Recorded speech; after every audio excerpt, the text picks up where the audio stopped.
Bonsoir à tous, merci de nous rejoindre dans ce nouveau numéro de Paroles de comédien. Ce soir, je suis en compagnie d'un humoriste hors pair, devenu peu à peu polémiste, provocateur, homme politique, si je puis dire, et surtout infréquentable pour les gens du spectacle et du show business. Nous sommes ce soir au théâtre de la Main d'Or à Paris. Dieudonné, car c'est de lui dont nous parlons, va jouer dans 2 petites heures son spectacle Marmoud devant un public conquis à sa cause. Et pourtant, comme son nom l'indique, ce spectacle a été écrit en hommage à Mahmoud Ahmadinejad. Si, vous avez bien entendu, Mahmoud Ahmadinejad. Pour avoir vu ce spectacle et n'ayant pas été déçu du voyage, Dieudonné a accepté de recevoir Acting City afin qu'il s'explique et qu'il vous explique le contenu bien étrange de Mahmoud. Salut Diodo. Salut, bienvenue au théâtre de la Main d'Or. Merci beaucoup, merci de nous accueillir. Alors, tu peux nous dire pourquoi tu as écrit un spectacle en hommage à Mahmoud Ahmadinejad? En fait, c'est vrai que, et j'en parle dans le spectacle, pour un humoriste, c'est quand même étonnant d'être passé de la scène humoristique parisienne tout d'un coup à être reçu par le président de la révolution iranienne. Président de la République, évidemment, islamique d'Iran, mais président, enfin, en tout cas, la voix aujourd'hui dissonante, discordante, qui fait espérer quand même pas mal de monde. Alors, il y en a plein qui sont effrayés par le discours d'Ahmadinejad, puis il y en a plein qui trouvent que c'est un discours d'espoir. On voit par exemple le peuple tunisien aujourd'hui qui est dans les rues, il a une grande popularité dans les gens qui se battent aujourd'hui contre ces systèmes un petit peu oppressants. Ahmadinejad, c'est une bouffée d'oxygène. Alors, mais dans le monde occidental, c'est vrai qu'il n'est pas vu comme ça. Alors le fait de l'avoir rencontré, d'avoir discuté, je me suis dit que c'est quand même un parcours assez original, ça peut faire un sujet assez amusant. Alors, je m'attendais un peu à ce que tu me dises ça. Par contre, tu sais qu'il a fait tirer dans la foule lorsque celle-ci contestait son élection plus ou moins truquée. Il y a des jeunes qui sont morts. Tu leur dis quoi aux parents de ces jeunes qui sont morts sous les balles des policiers d'Ahmadinejad? Ouais. Et autre question, Diodo, tu dis quoi à Sakiné? Ouais, Parce que Sakina, elle a failli être lapidée. Et malheureusement, on t'a pas beaucoup entendu là-dessus. Ah si, je me suis rendu là-bas justement, je suis contre la peine de mort. Alors pour parler de Sakiné, je me suis rendu là-bas pour connaître le fond du dossier. Et alors dans cette affaire, ils étaient condamnés, ils étaient tous les deux condamnés, lui, elle et son amant, pour avoir tué le mari de Sakiné.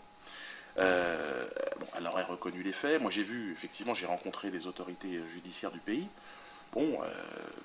À aucun moment il n'a été question de lapidation, c'est quand même étonnant. Moi je crois que ça a vraiment été instrumentalisé pour servir le discours de Bernard-Henri Lévy, qui a toujours tapé sur l'Iran depuis le début, parce que c'est un fervent défenseur de la cause israélienne. Et donc il est focalisé sur l'Iran, alors que l'Iran n'a jamais représenté un danger pour la France et les Français. Et pour le reste du monde d'ailleurs. Tu sais qu'ils sont en train de développer un programme nucléaire destiné à armer des missiles de tête nucléaire. C'est une réalité, Oui. ça. Alors, je vais y venir sur le dossier nucléaire. Pour répondre à la question aussi il a tiré sur la foule. Bah oui, et des gens sont morts. C'est horrible. Déjà, il faudra savoir qui a tiré sur la foule. Les policiers, sous son Oui, ordre. mais alors là, voilà, moi j'y vais régulièrement en Iran. Il semblerait, c'est toujours pareil, il a été élu quand même, on a raconté les bulletins, je veux dire, tous les observateurs ont dit oui, il a bien été élu dans ce pays. Contrairement d'ailleurs à d'autres pays. C'est assez amusant de voir le deux poids deux mesures. C'est-à-dire que pour Ben Ali, tout va bien, on va le soutenir, on va envoyer des armes. La France va envoyer des armes à la police tunisienne pour tuer, parce que là ils ont tué, c'était pas 2-3 personnes, c'était plus de 60. Mais là ça ne dérangeait absolument pas. Alors quand c'est Ahmadinejad, là c'est un peu dérangeant. Moi je pense que derrière il y a des intérêts qui nous dépassent. Ce que je sais, c'est qu'Ahmadinejad moi je l'ai rencontré, c'est une personne avec qui j'ai pu discuter. Lui se défend bien évidemment de ces actions-là. C'est pour lui, et je le crois sincère parce que moi je l'ai rencontré.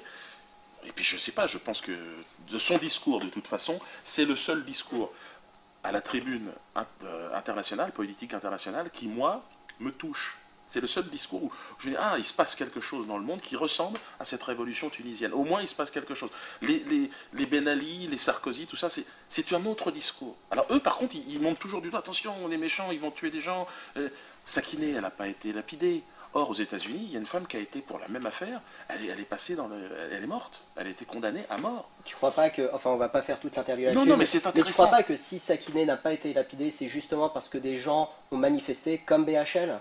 que tu aimes si souvent critiquer, mais pourtant il a fait beaucoup de choses pour s'incliner BHL. Moi, je pense que tu es sincère, et c'est pour ça que tu es sincèrement convaincu que BHL est un homme honnête. Moi, je pense qu'il est profondément malhonnête. Bon, c'est ton opinion, Oui, et c'est mon je la opinion. respecte, absolument. Et je pense que c'est un agent israélien. Donc il ne fait que détruire systématiquement l'image de l'Iran. Regarde bien dans son discours, il n'y a rien de positif si ce n'est tout ce qui déstabilise le système iranien. Il va en Israël, pour moi, c'est un représentant, c'est un ambassadeur d'Israël. Il met aujourd'hui la France en danger, parce que nous, la France, nous n'avons absolument aucun problème avec le peuple iranien. Pourquoi cette volonté? Mahmoud Ahmadinejad a été élu sans vote électronique, contrairement à Nicolas Sarkozy.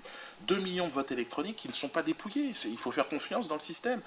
En Iran, il y a un recomptage, c'est un système bicéphale, avec d'un côté, c'est vrai, les religieux, de l'autre côté, des gens qui organisent la politique. Moi, je me plais bien dans ce pays. J'aime bien ce pays. J'y vais régulièrement. Là, je vais y retourner pour le Festival international du cinéma. Il y a énormément de choses très positives et je pense qu'il vit une diabolisation, ce pays, parce qu'il est très riche, il y a énormément de pétrole et parce qu'il dérange par sa politique critique envers l'État d'Israël. Mais autrement, les gens sont... Mais quand Ahmadinejad dit qu'il faut rayer Israël de la carte, toi, tu es d'accord? Israël demande... Pour être clair, tu vois. Mais moi, je pense que c'est une réponse du berger à la bergère. D'ailleurs, il n'a pas tout à fait dit Israël de la carte. C'est un petit peu comme l'apartheid en Afrique du Sud. Il faut rayer l'apartheid de l'Afrique du Sud. C'est un débat qu'on peut entendre. Il faut rayer Israël, le concept, l'État d'Israël. Bien sûr, c'est pas le peuple israélien. Il n'a pas envie de bombarder les gens. Il a simplement dit cet État est un État voyou qui a été fondé sur un mythe, sur le mensonge. C'est l'État du mensonge. Et donc, il dit voilà, il faut que ça se disparaisse. Mais il ne dit pas il faut anéantir tous les citoyens israéliens. D'ailleurs, il y a beaucoup d'Israéliens aujourd'hui qui savent bien dire qu'ils s'en vont, parce qu'ils ont dit bon, le concept est fini. Et puis d'autres qui, au contraire, disent bon, il faut qu'on s'arme, il faut qu'on aille buter, casser du bougnou. Bon, il est normal qu'en face, il y ait des gens qui disent bon, ben nous, on n'est pas d'accord avec ça. Et moi, on va pas se mentir. Au départ, j'essaye d'aborder tous les sujets. J'ai abordé cette question d'Israël avec un colon israélien, et là j'ai été confronté à le sujet interdit. On n'a pas le droit de critiquer Israël. Moi, doucement, j'ai commencé à comprendre, à m'intéresser, et aujourd'hui, bon, tout comme je me battais contre l'apartheid, je me bats aujourd'hui contre Israël, qui est un État d'apartheid, qui est un État raciste, qui est un État voyou, et surtout fondé sur le mensonge. Sur uniquement le mensonge. C'est comme ça que je vois les choses. Et c'est pour ça que je fais un spectacle sur Ahmadinejad, qui pour moi est porteur de l'espoir, de la révolution, des peuples, du peuple tunisien, du peuple de France. C'est une façon de voir les choses, même si je ne suis pas totalement Je d'accord avec comprends, toi. je comprends. Mais j'ai compris aussi, et c'est intéressant pour moi de pouvoir discuter, c'est que tu me dis, Bernard-Henri Lévy, par exemple, ça peut être une référence crédible à tes yeux. Alors que pour moi... Ah, complètement, même pour le Darfour, ce qu'il a fait pour le Darfour, c'est exceptionnel. Sincèrement. Pour moi, il suffit de voir d'ailleurs les différentes arnaques, que ce soit dans ses bouquins, à chaque fois, on voit bien que ses bases et ses réflexions sont absolument... Il est inculte, c'est infondé, mais tout est mensonge. Le Darfour, bon, moi c'est un dossier sur lequel je ne maîtrise pas le tenant et les aboutissants, mais encore une fois, c'est quand même étonnant de le voir montrer du doigt l'islamisme, machin, dangereux dans le monde. Occupe-toi d'Israël à ce moment-là, fais le ménage déjà dans une communauté que tu connais bien, puisque tu vas régulièrement là-bas et tu t'exprimes dans la communauté israélienne. Mais essaye déjà au moins de faire en sorte qu'on ne tire pas sur des gens. Pourquoi il n'y a pas de casque bleu à Gaza? Pourquoi les flottilles, elles se sont fait reprocher à Ahmadinejad de tirer? Mais déjà, c'est pas lui qui l'a fait. Il est possible que ce soit des gens qui ont créé de l'émeute exprès pour déstabiliser le régime, parce que lui, il a été déjà président. Pourquoi veux-tu qu'il aille tirer sur une foule qui a voté pour lui? Bon. Oui, enfin bon. Alors, on peut en discuter, hein, Diodo, mais tu sais bien que c'est... Mais non, mais on peut... C'est pas vraiment ce qui s'est passé, mais bon. Mais où est la vérité? Est-ce que la vérité, c'est Bernard-Henri Lévy qui l'a dit? C'est tout. Non, je ne te parle pas de Bernard-Henri Lévy, mais les élections auraient été truquées. Voilà, c'est ce qui se dit. Et si les élections... que l'élection de Sarkozy, en tout cas beaucoup moins, selon moi. Pour moi, c'est une élection, au moins une élection sur laquelle on peut recompter les bulletins de vote. C'est-à-dire que si on n'est pas content, on va recompter, on regarde. Et puis moi, je suis allé. Bien sûr qu'il y a une opposition, comme dans tous les pays, il y a une opposition. Une opposition qui se défend, qui n'est pas d'accord avec Ahmadinejad. Mais je veux dire, moi, quand Sarkozy a été élu, j'habitais Bastille, les voitures étaient en feu, il y en avait partout, et puis les policiers, ils étaient Bon, qu'est-ce que tu veux que je te dise? Moi, je fais partie de ceux aussi qui pensent que Sarkozy a manipulé et que la France ne mérite pas ce président-là. Donc, moi, je pense qu'Ahmadinejad fera un bon président français, personnellement. Ah bon. Oui. C'est pour ça que... Je te laisse ton opinion. Alors, on va parler de Mahmoud. Voilà. Tu mets sur l'affiche les insignes du Hezbollah et du Hamas. Déjà, dans quel intérêt, pour toi artistiquement, tu mets sur l'affiche de ton spectacle les logos de deux organisations terroristes, parce qu'elles sont reconnues comme telles, Par qui? qui ont du sang sur les mains? Reconnu terroriste par qui? Par l'Occident, par là où on vit. Nous vivons en Occident. Mais moi, personnellement, je sais qu'il existe en Occident des gens qui n'ont pas tout à fait... parce qu'il y a beaucoup de gens qui pensent comme moi.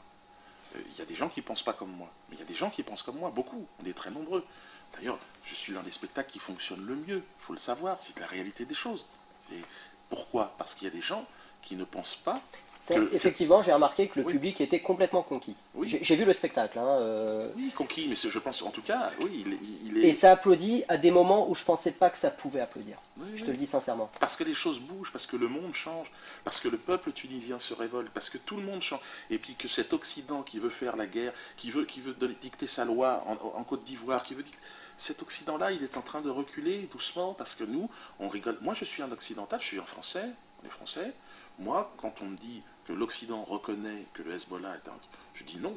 Il y a une partie de l'Occident qui montre le Hezbollah comme un groupement terroriste. Oui. Et puis il y en a d'autres. Et oui. Et puis il y en a d'autres qui pensent qu'ils sont élus démocratiquement comme le Hamas et par le peuple et qu'ils nous représentent. C'est-à-dire ils représentent. Moi, je me sens plus proche du Hezbollah que de Hariri et que de Sarkozy. Parce que le Hezbollah, c'est quoi? Il faut y aller sur place, je dirais régulièrement. Ils construisent des écoles pour les enfants. Ils donnent, mais ça n'a rien à voir avec ce qu'on peut imaginer. Oui, ils Et puis, sponsorisent des bonnes œuvres au Liban, et c'est comme ça qu'ils se font connaître et qu'ils montent. Mais tu penses que il y a pas de c'est problème. constructif pour le peuple Non, mais il libanais, n'y a ça? pas de problème. En réalité, les gens du Hezbollah, ils sont comme toi et moi. On discute, je veux dire, ils ont leurs enfants et leurs familles. Je veux dire, ils sont dans un pays, ils se défendent. Ils ont un style de vie, une religion qui n'est peut-être pas celle de tout le monde ici, mais bon, qui a une place importante dans leur vie. Mais moi, je peux dire, je suis allé jouer là-bas. J'ai rencontré des gens du Hezbollah. Vraiment, je m'entends. Des gens, des chrétiens, parce que moi je suis d'origine chrétienne. Le général Haoun, qui s'entend très bien d'ailleurs avec les gens du Hezbollah. C'est pour ça que c'est compliqué. Quand on voit les d'ici, on dit que ce sont des terroristes. Mais non, c'est le peuple, et même les chrétiens là-bas sont avec eux. Comment ça se fait? Comment ça se fait que... Ils sont avec eux parce qu'ils ont du pognon et qu'ils leur donnent de l'argent pour les aider à vivre. C'est pour ça Les qu'ils sont Saoudiens ont avec eux. quand même beaucoup plus d'argent, et c'est eux qui payent Hariri. C'est-à-dire que, je veux dire, tout le monde a de l'argent, c'est vrai, puisqu'il y a du pétrole un peu pas très loin, mais bon, moi je préfère quand même l'argent du Hezbollah que l'argent sale de l'Arabie Saoudite. Parce que l'Arabie Saoudite, c'est quand même le pays de la décadence, c'est quand même le pays des milliardaires. Il suffit de les voir arriver à Paris, ces gens-là.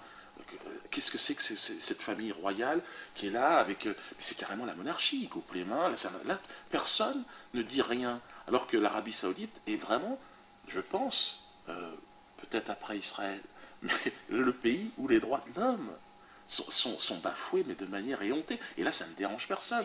Pas de casque bleu. Israël est une démocratie, tu ne peux pas dire que les droits de l'homme sont bafoués. C'est une démocratie. Alors pourquoi les casques bleus n'ont pas le droit d'aller défendre à Gaza le peuple qui est là et qui se fait bombarder? Pourquoi les casques bleus ne peuvent pas se mettre en rempart pour dire laissez ces enfants, non, ne les brûlez pas avec du phosphore blanc? Comment ça se fait que les casques bleus ne peuvent pas y aller? C'est la question que je pose. Pourquoi? Parce qu'Israël est une démocratie? Mais non, parce que Israël est méchant. Israël est un pays méchant. C'est un pays qui est agressif. Ok, bon, en tout cas, je vois que tu assumes à 100% d'avoir mis les logos du Hezbollah et du Hamas sur la fiche de ton spectacle. Hein. C'est un honneur. J'ai une question à te poser. Le risque aurait été qu'il me porte plainte en me disant Dieudonné, tu ne vas pas assez loin. Mais bon, apparemment, ils n'ont pas été choqués. Et tant mieux. J'ai une question un peu difficile, enfin difficile non, un peu privée à poser. J'aimerais savoir si oui ou non, tu t'es converti à l'islam. Non.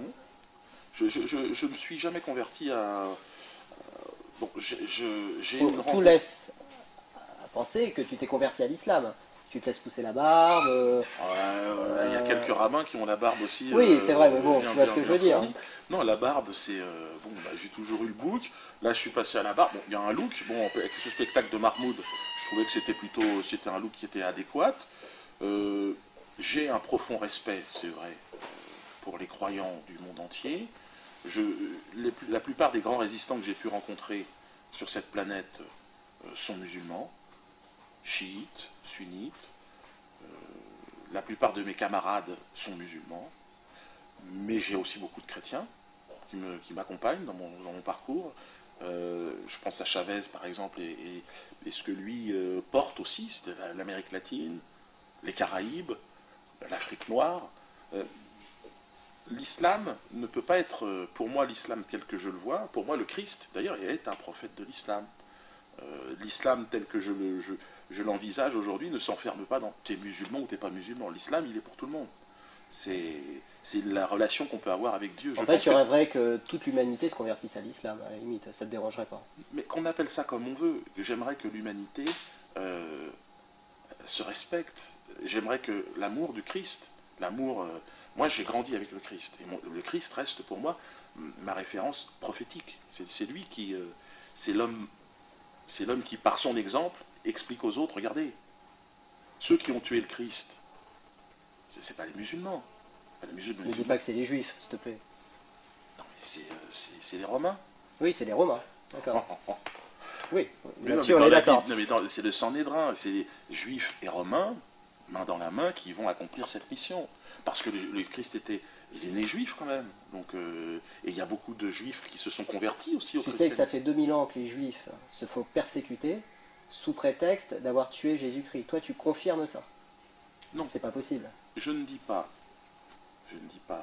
que les Juifs... Non, puisque Jésus était juif. Justement, oui. Donc, Jésus a vu comment il a chassé les marchands du temple. Il a dit, c'est terminé, il faut que ça s'arrête. Ces marchands-là, qui étaient soutenus par le Sanhédrin, qui était le CRIF de l'époque, si vous voulez, qui a dit, bon, ben non, toi, tu touches pas au business, Coco. C'est comme ça que c'est. Et là, les Romains, on se dit, bon, ben, comment on fait? Tout est une affaire d'argent et de pouvoir. Mais dire qui a tué Jésus? C'est quand même pas les musulmans. C'est quand même pas les chrétiens. Ils n'existaient pas encore. Ce sont les Romains, mais pas les Juifs. Donc les Juifs ont protégé Jésus. Le problème, c'est que pour les Juifs, Jésus n'était pas le Messie attendu. Donc voilà, il y a une différence de point de vue. Mais bon... Non, mais c'est intéressant parce que c'est un débat fondamental. Oui, absolument. C'est un débat qui a causé des millions et des millions de morts chez les Juifs, effectivement. Donc c'est vrai que c'est fondamental. Mais là, par exemple, sur le culte de la persécution des Juifs. Je veux pas qu'on aille là-dessus. On va en parler dans ma question suivante. Non, mais c'est vrai que c'est... Parce qu'il a été dit, tu as dit à un moment donné, les Juifs ont été persécutés pendant 2000 ans. Oui, c'est vrai. Oui. Oui. Malheureusement. J'aimerais que ce soit faux, mais c'est vrai. Oh, mais là, il y a eu quand même des moments où les Juifs ont persécuté d'autres, des gens. Et qui? Pendant 2000 ans. 2000 ans. Les Juifs ont quand même persécuté du monde, quand même. Il y a quand même beaucoup de gens. Donc les Juifs, c'est pas le bien, c'est pas les gens qui... C'est pas le mal. C'est des êtres humains qui ont fait du bien et du mal. Ils ont pas, c'est pas le peuple de la persécution. S'il y a un peuple qui peut porter la persécution, c'est lui. Il n'existe plus, il n'y en a plus. Excuse-moi, Diodo, il y a 6 millions de Juifs sur Terre. Je vois pas 6 millions d'êtres humains en persécuter 4 milliards d'autres. Ça tient pas à ce que tu dis. S'il reste plus que 6 millions de Juifs sur cette planète, c'est que quelque part il y a eu un problème quand même. Parce qu'il y en avait combien au départ? Non, mais je ne sais pas. Je sais pas, mais on est très très peu. Mais toi, tu penses? 6 millions, j'exagère, allez, peut-être 10 millions, mais il y en a très peu des Juifs sur Terre. Il y a combien de Juifs pour combien de musulmans, combien de chrétiens? Tu peux pas dire que les Juifs ont persécuté les autres peuples. C'est pas vrai. Alors, non, mais les Juifs, pour moi, ont autant persécuté qu'ils ont été persécutés. C'est le Christ qui nous le dit. Sème le bien, c'est-à-dire fais les choses bien. Il y avait, dans le commerce triangulaire, par exemple, moi je parle de ce que je connais, des dossiers, il y avait des esclavagistes juifs. Ils ont persécuté des Noirs, ces gens-là. Mais ce n'est pas tous les Juifs qui sont responsables de ça.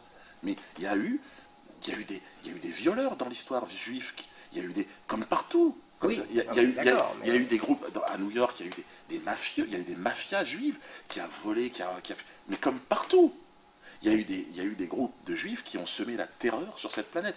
Et aujourd'hui, il y a une persécution dans la bande de Gaza de gens, et cette persécution, elle est orchestrée par des juifs. Donc il faut pas sortir tout d'un coup ces 2000 ans de persécution, je pense, hein, pour justifier tout, parce que ça ne justifie. Je suis pas d'accord avec toi. Toi, tu penses que ça justifie? Non, le problème de la guerre en Israël et dans la bande de Gaza, c'est que Israël subit des attaques suicides sans arrêt. Il subit des tirs de roquettes, tu le sais ça. Il faut bien qu'Israël réplique. Oui, ils vont pas se laisser faire. Israël empiète sur les territoires. Ils prennent des territoires comme ça.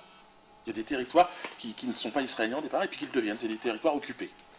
Comment font les gens pour se défendre? Comment ils peuvent faire? C'est un dossier, c'est un C'est un sujet. dossier compliqué, je suis d'accord avec Non, toi. mais en même temps, Alors, c'est pour ça que moi je l'aborde dans le spectacle, et là on parle du spectacle. Absolument, on parle du spectacle, oui, oui. Et c'est le cœur du spectacle. C'est-à-dire Absolument. comment on peut arriver à rire. Comment on peut arriver à rire de tout ça? C'est-à-dire que moi je me dis, là où la diplomatie, là où les militaires échouent, moi mon rêve, ça serait de faire un spectacle, un duo entre un... Alors ça tombe bien parce que tu vas m'aider dans la transition. Attends, je l'éteins. Moi je l'éteins. Si tu peux l'éteindre, Ouais. merci. Parce que ça fait un bruit, non? Ouais, ça paraît bien. Alors justement, ça tombe bien que tu en parles parce que tu vas m'aider pour ma prochaine question, pour faire la transition. Peut-on rire de tout, la fameuse question. Dans le spectacle, tu commences en te moquant d'Anne Frank, qui était en présence de Roman Polanski. À la limite, sous de la gueule de Roman Polanski, je veux bien. Sous de la gueule d'Anne Frank, non. Non. Pas Anne Frank, c'est sacré Anne Frank. Je sais pas pour toi. C'est sacré pour ceux qui sont dans cette croyance. Moi, personnellement, Anne Frank, je l'ai découvert parce qu'on te l'impose dans le système scolaire, mais des Anne Frank qui crèvent la dalle au Cameroun, j'en ai 50 000. Moi, Anne Frank, ben, je lui aurais pas fait de mal à Anne Frank. Maintenant, elle va pas me faire chialer. Parce que moi, je rentre chez moi dans mon village au Cameroun, à Ekoudendi, il y a des gens qui crèvent la dalle là-bas. Donc Anne Frank, je l'aime bien. En fait, quelque part, j'en ai rien à foutre. Mais comme tout le monde n'en a rien à foutre, des gens que je vois et qui crèvent C'est pour ça que je dis, on ne peut pas imposer la souffrance, on ne peut pas imposer la misère aux gens. Anne Frank, le problème, c'est qu'elle nous est imposée comme étant, bon, j'ai souffert, bienvenue au club. Moi aussi, j'ai souffert. On est en train de crever. Moi, dans mon village, il y a une catégorie des gens, des pygmées, qui crèvent. Ils crèvent tous un par un. Oui, mais d'accord, mais c'est pas de la faute de l'Occident si au Cameroun les gens y crèvent. Il faudrait peut-être que le gouvernement camerounais s'occupe de sa population. Enfin, je sais pas. Regarde, Il n'y a pas une armée étrangère qui est en train de faire crever les Camerounais. Alors, ça, c'est l'explication. Aujourd'hui, qu'est-ce que la France... Sarkozy lui-même dit, il faut arrêter avec la France-Afrique. Ouais. Quand il se mêle de l'élection de Gbagbo, qu'est-ce qu'il fait? Dégage à ce moment-là. Laisse les dirigeants africains choisir se démerder. Pourquoi l'ingérence de la France quand ça les arrange et quand... Non, moi je suis français, je ne me reconnais pas dans Sarkozy. Tout ce que je dis, c'est qu'il n'y a pas encore d'indépendance des États africains. La preuve, c'est qu'ils élisent un président et la France dit non, prenez l'autre. Ça veut dire quoi? Sarkozy lui a dit, tu as 48 heures pour partir.